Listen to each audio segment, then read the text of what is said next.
Good morning you all to my YouTube channel English Karaoke. Right? यहाँ कुछ sentences हैं. Only 3 sentences are given, okay, on the whiteboard. Let's try to make this sentence into passive voice. ठीक है? यहाँ पे हमने केवल 3 sentences, okay, choose किया है. आइए देखते हैं इसकी passive voice कैसे बनती है. Right? Change these sentences into passive voice. Okay? तीन के तीनों sentence आपके double interrogative के हैं. Okay? पहला क्या है? Whom do you take to school on your cycle? Okay, once again, whom do you take to school on your cycle? All right. अब आइए इसकी प्रॉपर्टीज को समझते हैं. Whom ये क्या है? क्वेश्चन वर्ड है. Do क्या है? ये आपकी हेल्पिंग वर्ब है. You क्या है? ये आपका सब्जेक्ट है. All right. Take क्या है? ये आपका मेन वर्ब है. To school ये क्या है? To school इसको पूरा लीजिए, ठीक है. टू स्कूल क्या है? ये आपका एडवर्बियल फ्रेज है. राइट. ऑन योर बाइसिकल ये भी क्या है? ये भी आपका एडवर्बियल फ्रेज है. वंस अगेन, हुम क्या है? आपका इंटरोगेटिव वर्ड है. राइट. डू क्या है? आपका हेल्पिंग वर्ब है. यू क्या है? आपका सब्जेक्ट है. टेक क्या है? ये आपका मेन वर्ब है. टू स्कूल, ओके, कहां? स्कूल. ए हियर का रिप्लाई है. ये भी आपका एडवर्ब फ्रेज है. ओके. ऑन योर साइकिल कैसे ले जाता है? साइकिल से. ऑन योर साइकिल ये भी आपका एडवर्बियल फ्रेज है. ए भी एडवर्ब है, ए भी एडवर्ब है, लेकिन दोनों में डिफरेंस है. ए एडवर्ब ऑफ प्लेस है, ए एडवर्ब ऑफ मैनर है. ए तरीके को बता रहा है इसलिए ए एडवर्ब ऑफ मैनर हुआ.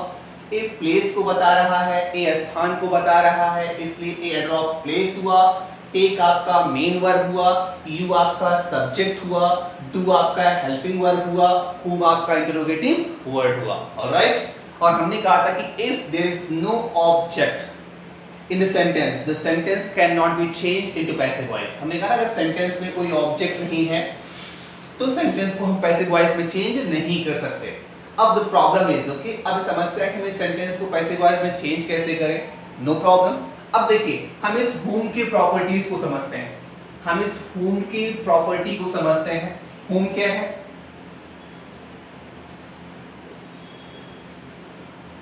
whom बेसिकली एक क्वेश्चन वर्ड है. क्या है? whom बेसिकली एक क्वेश्चन वर्ड है, लेकिन whom आपका यहां पे क्वेश्चन वर्ड है. whom क्या है आपका? Question word. राइट. whom आपका क्वेश्चन वर्ड तो है. whom क्वेश्चन वर्ड के साथ साथ ए आपका क्या है? ए आपका इनडायरेक्ट ऑब्जेक्ट भी है. whom आपका क्वेश्चन वर्ड तो है, क्वेश्चन वर्ड के साथ साथ ए आपका इनडायरेक्ट ऑब्जेक्ट भी है. whom आपका प्रोनाउन है. अगर आपने प्रोनाउन का चैप्टर पढ़ा होगा तो whom क्या है? whom आपका इंटरोगेटिव प्रोनाउन है. और आप जानते हो कि सेंटेंस में जो सब्जेक्ट और ऑब्जेक्ट का काम करते हैं वो नाउन या प्रोनाउन होते हैं. प्रोनाउन होता क्या है? Pronoun is the replacement of the noun. Pronoun is the substitute of the noun. Pronoun क्या होता है? प्रोनाउन नाउन का सब्स्टिट्यूट होता है. राइट. तो whom क्या है? whom आपका प्रोनाउन है. और जब कोई भी वर्ड अगर प्रोनाउन या नाउन का रोल प्ले करता है तो उस सेंटेंस में सब्जेक्ट या ऑब्जेक्ट हो सकता है. तो प्रोनाउन यहाँ पे क्या है? सॉरी, whom क्या है? यहाँ पे प्रोनाउन है और you क्या है? आपका सब्जेक्ट है. तो जाहिर सी बात है you यहाँ पे सब्जेक्ट है, whom क्या आपके? whom आपका यहाँ पे इनडायरेक्ट ऑब्जेक्ट है. रिमेंबर हमने कहा था ना, जो क्या और किसको का आंसर देता है वही आपके ऑब्जेक्ट्स होते हैं. तो आप किसको साइकिल से स्कूल ले जाते हो? राइट. यहाँ पे whom क्या है? whom आपका इनडायरेक्ट ऑब्जेक्ट है. ओके. डू हेल्पिंग वर्ब है. वंस अगेन बता रहे हैं, whom आपका इनडायरेक्ट ऑब्जेक्ट है, डू आपका हेल्पिंग वर्ब है, यू आपका सब्जेक्ट है, टेक आपका मेन वर्ब है, टू स्कूल आपका एडवर्बियल प्लेस एडवर्बियल फ्रेज है जो प्लेस को बता रहा है. ऑन योर बाइसिकल क्या है? ए आपका ए भी एडवर्ब है जो आपके मैनर को बता रहा है. So simple. अब इसकी पैसिव वॉइस हम आराम से बना सकते हैं. राइट. आइए देखते हैं.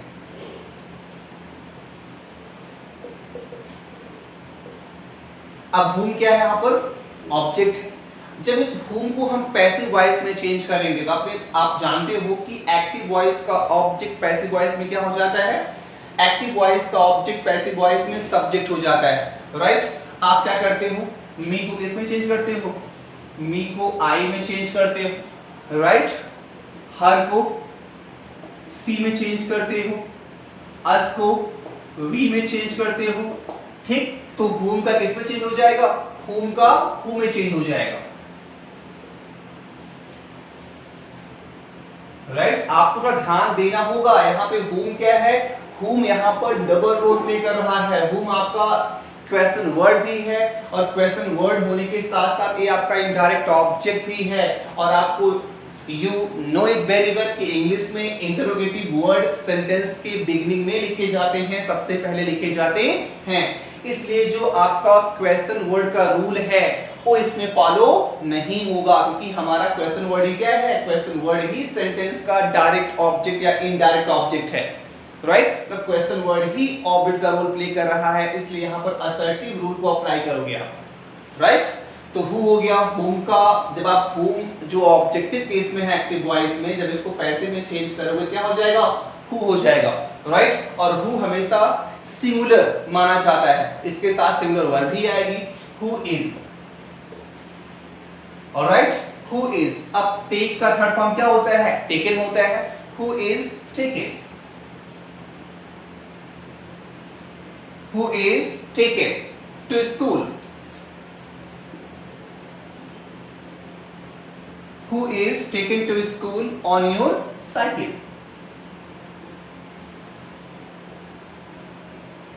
who is taken to school on your cycle by you, that's it, who is taken to school on your cycle by you। अब देखिए यहाँ पर एक्टिव वॉइस में you क्या है, सब्जेक्ट है, पैसिव वॉइस में हमने क्या किया है, इसे by के बाद लिख दिया है, ऑलराइट। यहाँ पे whom क्या है, ऑब्जेक्ट है, पैसिव वॉइस में क्या बन गया है, ये आपका सब्जेक्ट बन गया है, that's all, okay.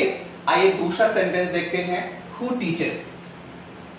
Teaches maths to these boys, alright. अब इसके प्रॉपर्टीज को समझने का प्रयास करते हैं। हु क्या है, क्वेश्चन वर्ड है, ऑलराइट। टीचेस ये क्या है, आपका मेन वर्ब है, ऑलराइट। मैथ्स क्या है, ये आपका डायरेक्ट ऑब्जेक्ट है। These boys ये क्या है आपका, ये आपका इनडायरेक्ट ऑब्जेक्ट है। और टीच क्या है, ये आपका डायरेक्ट ट्रांसिटिव वर्ब है, क्या है, टीच आपका डायरेक्ट ट्रांसिटिव वर्ब होती है। हमने कहा जब आपका वर्ब डायरेक्ट ट्रांसिटिव होती है तो उसमें दो ऑब्जेक्ट इन्वॉल्व होते हैं, ओके। तो इस सेंटेंस में दो ऑब्जेक्ट्स हैं, मैथ्स और दीज बॉयज, ऑलराइट। जब सेंटेंस में दो ऑब्जेक्ट्स होते हैं तो उनकी पैसिव वॉइस हम दो तरीके से बना सकते हैं, क्लियर। तो हु आपका क्वेश्चन वर्ड है, टीचर्स ये आपका मेन वर्ब है, मैथ्स ये आपका डायरेक्ट ऑब्जेक्ट है, दीज बॉयज ये आपका इनडायरेक्ट ऑब्जेक्ट है। जब हु आपका क्वेश्चन वर्ड है तो इसमें सब्जेक्ट कहाँ है, तो फिर वही बेसिक रूल, ओके। हु यहाँ पर भी डबल रोल प्ले कर रहा है। हु आपका क्वेश्चन वर्ड है और हु क्वेश्चन वर्ड के साथ साथ आपका सब्जेक्ट ऑफ द सेंटेंस है, alright. Who teaches maths to these boys, तो mister Sinha. By the way हम एक एग्जांपल लेते हैं, हम आपसे पूछते हैं कि who teaches maths to these boys, इन लड़कों को मैथ्स पढ़ाता कौन है, तो आंसर क्या आया, mister Sinha teaches maths to these boys. इन लड़कों को मिस्टर सिन्हा मैथ्स पढ़ाते हैं। तो हु का आंसर क्या आया है, हु का आंसर आया है मिस्टर सिन्हा, हो गया। तो हु का आंसर क्या है, मिस्टर सिन्हा। तो डिफरेंस दोनों में ही है, हु आपका क्वेश्चन है, मिस्टर सिन्हा आपका आंसर है, लेकिन दोनों के दोनों ही आपके सब्जेक्ट का रोल प्ले कर रहे हैं। अगर हम चाहें तो हु को हटाकर मिस्टर सिन्हा लिख सकते हैं, लेकिन अगर हम ऐसा करेंगे तो यहाँ पर मार्क ऑफ इंटरोगेशन हट जाएगा और यहाँ पे फुल स्टॉप लग जाएगा, सेंटेंस क्या हो जाएगा, असर्टिव हो जाएगा। लेकिन हमें सेंटेंस को इंटरोगेटिव ही करना है, असर्टिव नहीं करना है। इसलिए यहाँ पर हु क्या है, हु आपका प्रश्न भी पूछ रहा है और हु आपका सेंटेंस का सब्जेक्ट भी है, राइट। तो यहाँ पर हु क्या है, सब्जेक्ट है प्लस क्वेश्चन वर्ड है, टीचर्स आपका मेन वर्ब है, मैथ्स आपका डायरेक्ट ऑब्जेक्ट है, टू दीज बॉयज आपका इनडायरेक्ट ऑब्जेक्ट है, ऑलराइट। इस सेंटेंस की पैसिव वॉइस देखते हैं।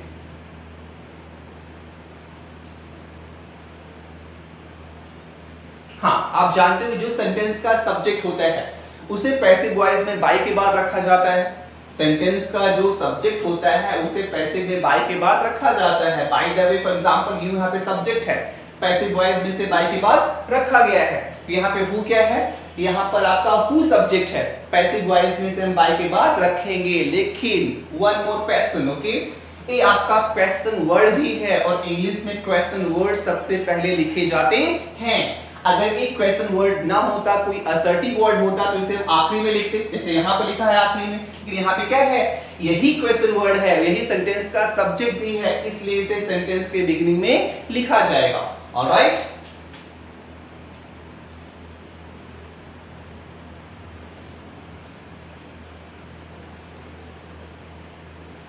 ओके।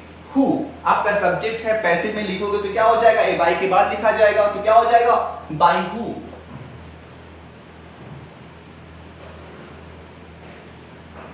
By who, okay. अब वी हैव चॉइस, हमारे पास चॉइस है कि हम मैथ्स को पहले चूज करें या दीज बॉयज को चूज करें। तो यू कैन चूज ईदर, आप दो में से कोई भी एक चूज कर सकते हैं, चाहे आप मैथ से बना लीजिए, चाहे आप दीज बॉयज से बना लीजिए। हमने कहा था सेंटेंस में अगर दो ऑब्जेक्ट्स होते हैं तो दो में से किसी एक या दोनों से पैसे आप step by step one by one करके आप दोनों से पैसे बॉयज बना सकते हैं। तो आइए पहले चूज करते हैं मैथ्स को, okay. By whom is, by whom is maths, हाँ जस्ट पे अटेंशन, ओके। यहाँ पर मैथ्स क्या है, maths is the name of the subject, okay. Maths विषय का नाम है, इसलिए मैथ्स को सिंगुलर रखा जाएगा, मैथ्स के साथ प्लूरल वर्ब नहीं आएगी, okay.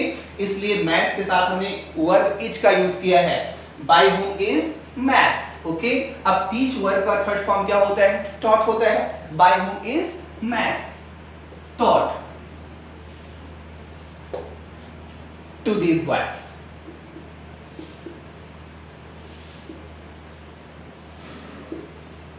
By whom is maths taught to these boys, okay, right? अब देखिए मैथ्स क्या है यहाँ पर, डायरेक्ट ऑब्जेक्ट है, टू दीज बॉयज क्या है यहाँ पर, इनडायरेक्ट ऑब्जेक्ट है। हमने मैथ्स से ही पैसिव वॉइस बनाई है, तो इसलिए यहाँ पर क्या है, एक डायरेक्ट ऑब्जेक्ट हो जाएगा जो सेंटेंस में काम कर रहा है सब्जेक्ट का, राइट, और एक इनडायरेक्ट ऑब्जेक्ट हो जाएगा। इसलिए दोनों हमें अगर डायरेक्ट ऑब्जेक्ट को पहले लिखा जाए और बाद में इनडायरेक्ट ऑब्जेक्ट को लिखा जाए तो उसे क्या करते हैं, उसके बीच में प्रीपोजिशन टू आता है और यहाँ पर टू लगा है और यहाँ पर भी टू आया है। इस सेंटेंस को हम चाहें तो दीज बॉयज से भी पैसिव वॉइस बना सकते हैं, राइट, मतलब हमने यहाँ पे बनाया है डायरेक्ट ऑब्जेक्ट से, अगर हम चाहें तो इनडायरेक्ट ऑब्जेक्ट का भी यूज करके पैसिव वॉइस बना सकते हैं। आइए उसे भी देख लेते हैं।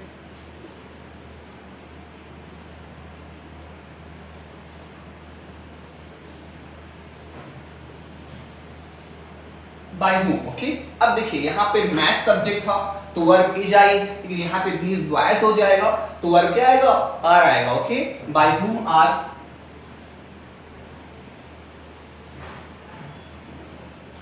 by whom are these boys taught maths, that's it. by whom are these boys taught maths। अब फिर वही देखिए यहाँ पे इनडायरेक्ट ऑब्जेक्ट और यहाँ पे डायरेक्ट ऑब्जेक्ट, तो जो प्रीपोजिशन टू है उसका रोल क्या हो गया, गायब हो गया। अगर सेंटेंस में पहले इनडायरेक्ट ऑब्जेक्ट को लिखते हैं बाद में डायरेक्ट ऑब्जेक्ट को लिखते हैं तो प्रीपोजिशन क्या होती है, गायब हो जाती है। लेकिन अगर इसको हम वाइस वर्सा करें, पहले डायरेक्ट और बाद में इनडायरेक्ट, तो बीच में क्या आ जाएगा, टू आ जाएगा। ऑलराइट, आई होप ये दोनों सेंटेंस आपको अच्छे समझ में आ गए होंगे। अब हमारे पास एक सेंटेंस और है, आइए उसको भी देख लेते हैं, ओके। तो इरेज करते हैं।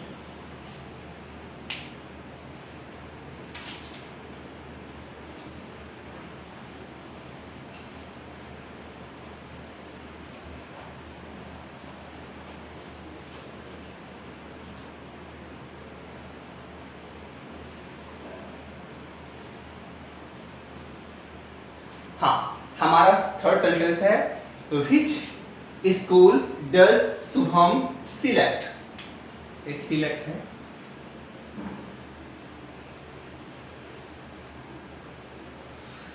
हाँ, which school does Shubham select to get admitted, okay.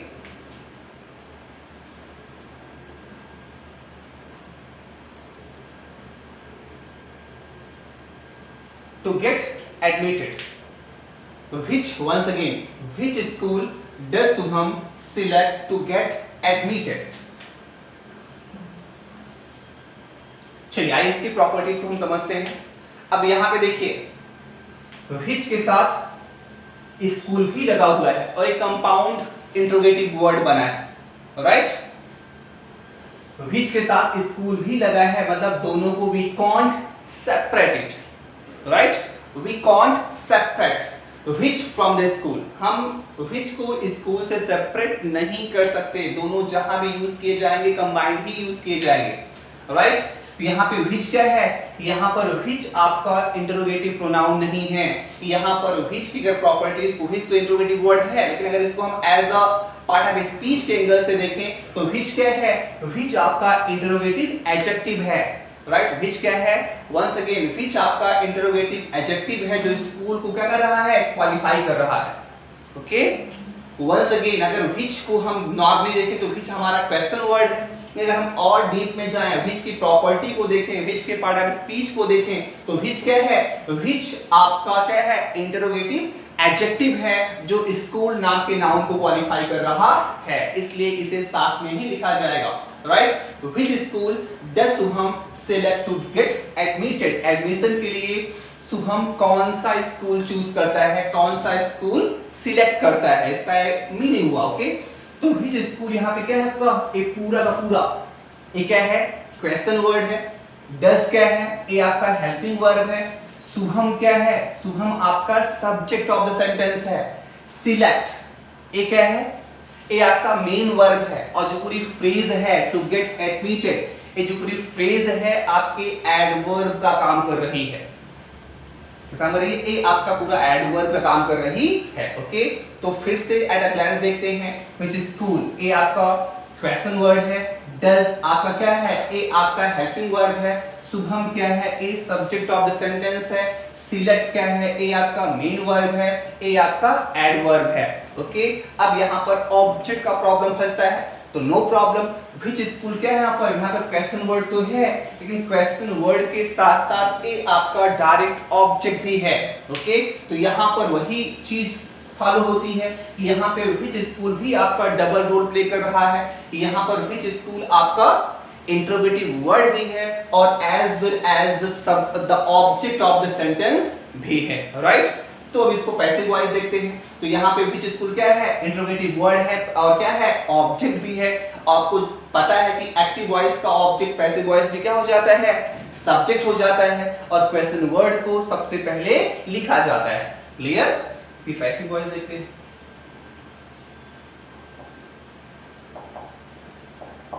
Okay. Which school ये बन जाएगा, एक्टिव वॉइस में ऑब्जेक्ट है, तो पैसिव वॉइस में क्या बनेगा, ये बन जाएगा सब्जेक्ट।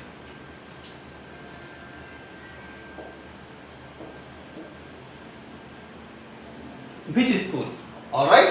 व्हिच स्कूल आपका सिंगुलर सब्जेक्ट है, क्या है, व्हिच स्कूल आपका सिंगुलर सब्जेक्ट है, इसलिए वर्ब भी क्या आएगी, वर्ब भी आपकी सिंगुलर आएगी, okay. Which school is, right. Which school is selected, which school is selected to get admitted, to get, which school is selected to get admitted by Shubham,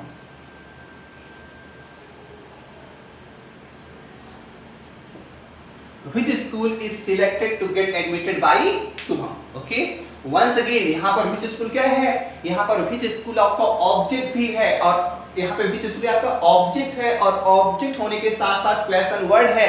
तो आपको पता है कि एक्टिव वॉइस का object passive voice में क्या बन जाता है, एक्टिव वॉइस का ऑब्जेक्ट पैसिव वॉइस में बन जाता है सब्जेक्ट, और क्वेश्चन वर्ड को सबसे पहले लिखा जाता है, ऑलराइट। तो यहाँ पर देखिए जितने भी तीनों सेंटेंस हैं, तीनों सेंटेंसेस में क्वेश्चन वर्ड के रूल्स को फॉलो नहीं किया गया है। वजह क्या है, वजह यही है कि यहाँ पे जो क्वेश्चन वर्ड है वही सेंटेंस का क्या बना है, वही सेंटेंस का सब्जेक्ट या ऑब्जेक्ट बना है, alright. Anyways just keep practicing and keep working, okay.